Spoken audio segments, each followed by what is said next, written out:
Matt Reisinger. And I'm Will King. The Build Show today, we're talking about rural building. We are way out in the country today.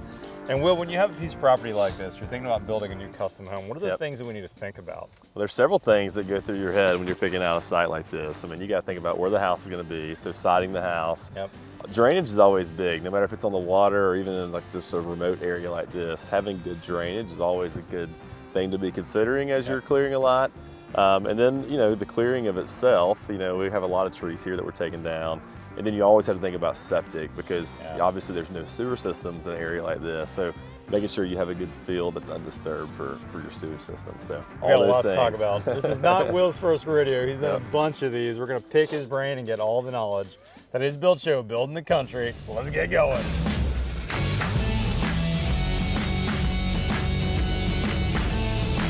All right, well, what's the first thing we need to think about when we're thinking about building out in the country like this?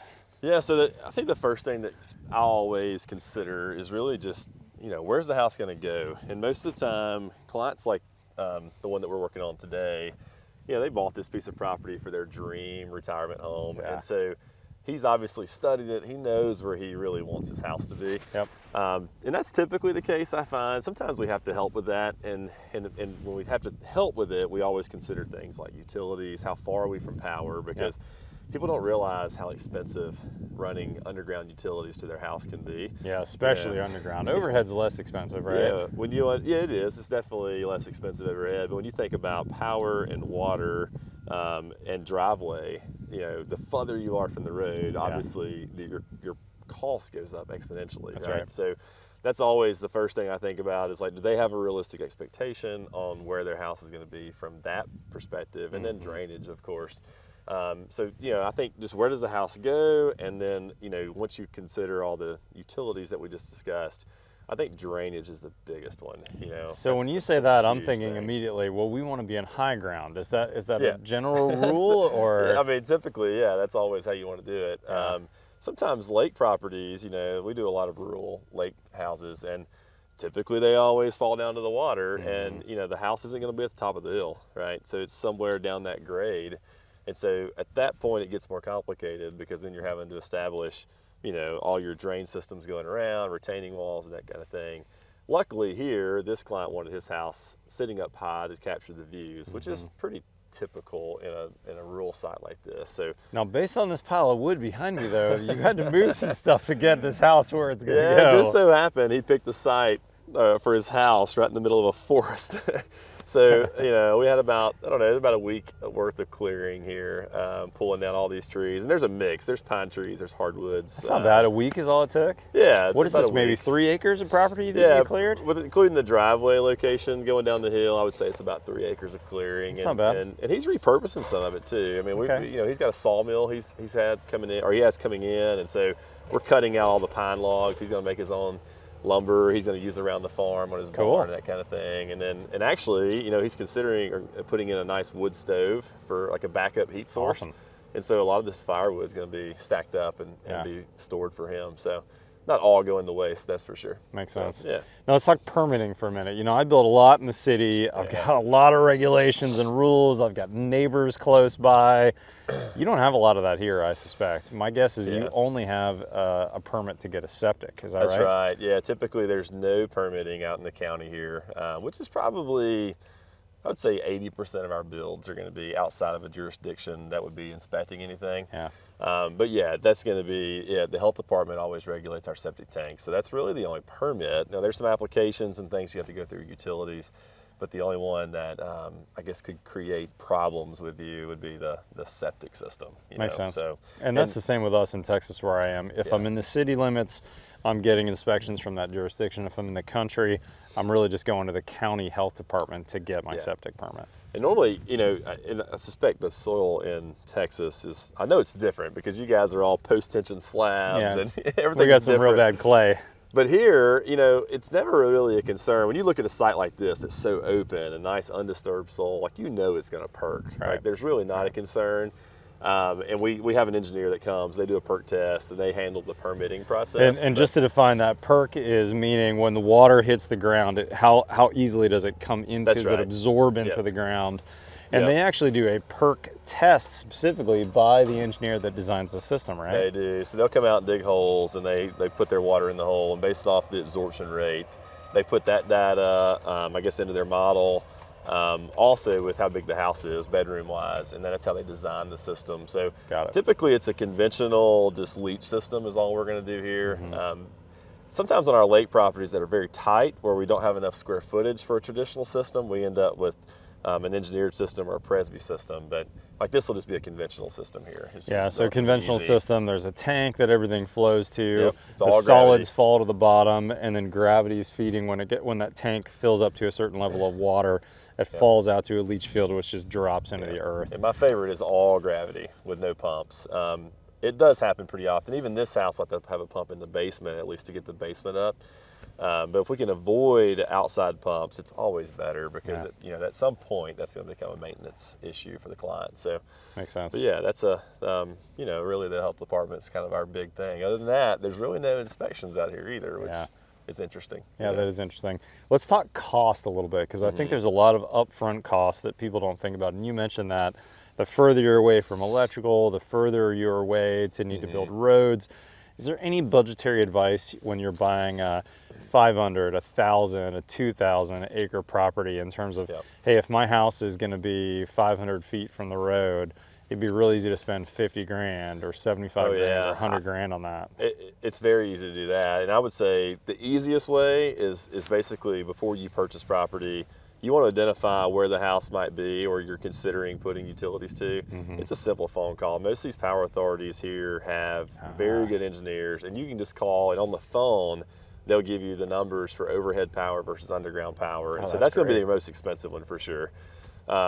Driveway is not going to be that big of a deal. It's just gravel. Now, Right. I always ask the question though, if it's 1,000 feet off the road, are you going to do concrete driveway or do That's you want gonna add up. gravel? Because if you want concrete, it's a whole nother animal. Yeah. Typically on something that distance, we get into asphalt, right? They're like blacktop driveways, Yeah, but less expensive. sometimes you'd be surprised, like they have no idea. I've had clients, hey, my granddad gave me this property, like maybe it's a young family, and they want to build their house way back in the woods. And then in the initial meeting, you talk about the cost to get a driveway and power and water, and let's just say that's, say, 75 grand, and I mean, that's a chunk of their house budget. Yeah, And they're that's a like, lot of money. oh, wow, yeah, I don't know about that. I don't think And that's going to so work. They scoot that house closer to the road all of a sudden. So I've had that happen several times, actually. Let me ask you about water, because when I'm in the city, I never have to worry about that. I've got a street that has a water main in it. Yeah. But out here in the country, you don't know what's going to happen. What Yep. what advice are you giving to people? And I realize that people all over the U.S. are going to watch this, but Yep. what do you tell us about finding water? Is there water?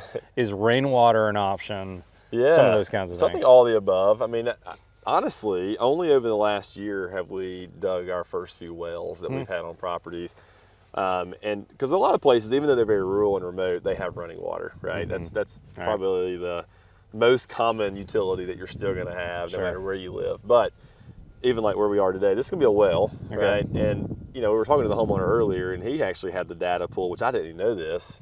You can pull all the well data to see how many wells are around you, and that's going to give you a pretty good indicator there of, can we get a well on our property. The last one we did, we actually called the developer, actually had the well company lined up to do the subdivision, and they had came out and done some surveys and drilled a few wells actually, and so they were very confident.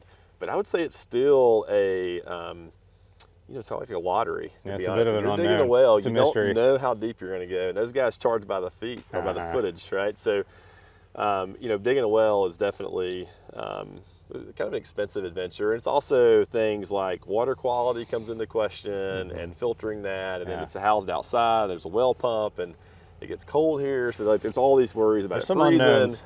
Yeah, but other than that, there are ways to do rainwater collection too, and we're considering it for this project to have a dual system to have rainwater collection too, and a Okay. big holding tank. Huh. I think you've done that before Yeah. too, right? Yeah, or for been sure. involved in some projects, and then basically from there there'll be a filtration system that then feeds the house. So there are options for.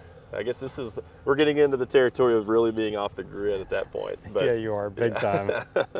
Big time. Last question. Mm-hmm. Most of the time, I'm assuming on rural properties, You're either going to go all electric if you Yep. know you've got power that you can run, or you might think about propane.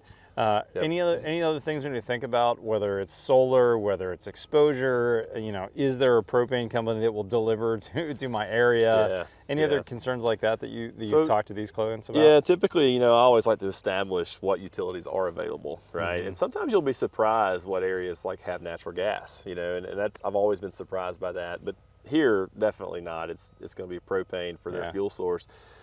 But all electric is, since he can buy power from the local power authority. An all electric heat pump is going to be a great way to go. His go-to, right? So that way, if you run out of fuel, you're not going to be cold in the wintertime. Yep.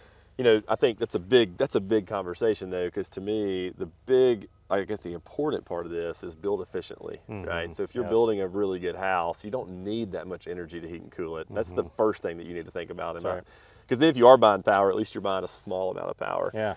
But then solar, which we're considering doing that here, I think, or we are going to do that here as a probably a backup to start with, and then I think as time goes on, he's going to transition it to be more off-grid style if he has confidence. We're hearing more and more from people they want that, or at least they want that in the not too distant future. So then you have to think about the location of the house and where your panels are going to be, and do you have the proper I guess the sun coming in, is it shaded by trees, is it not? And even the conversation of the day that we were having with the homeowner was he's still considering putting it on his roof panels or putting it out in the field.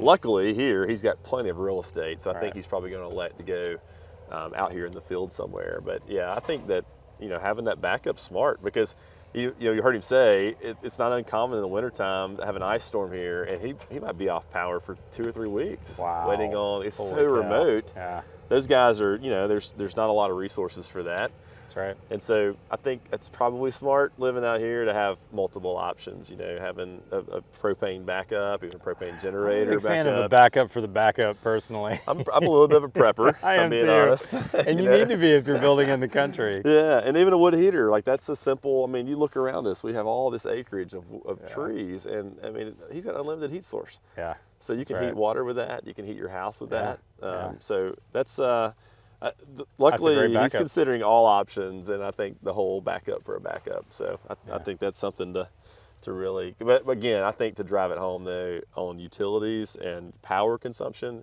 just build it efficiently. Yeah, that's really smart. Because that's where it all starts. That's where it starts. Because if you're going to spend your money, do that first, and then feed it with solar. And then the other thing that I always bring up with clients is efficiency isn't necessarily about your electric bill or your gas bill. It's about your comfort, and also you being able to ride out those storms and those energy outages, right? Because I built my house super efficient.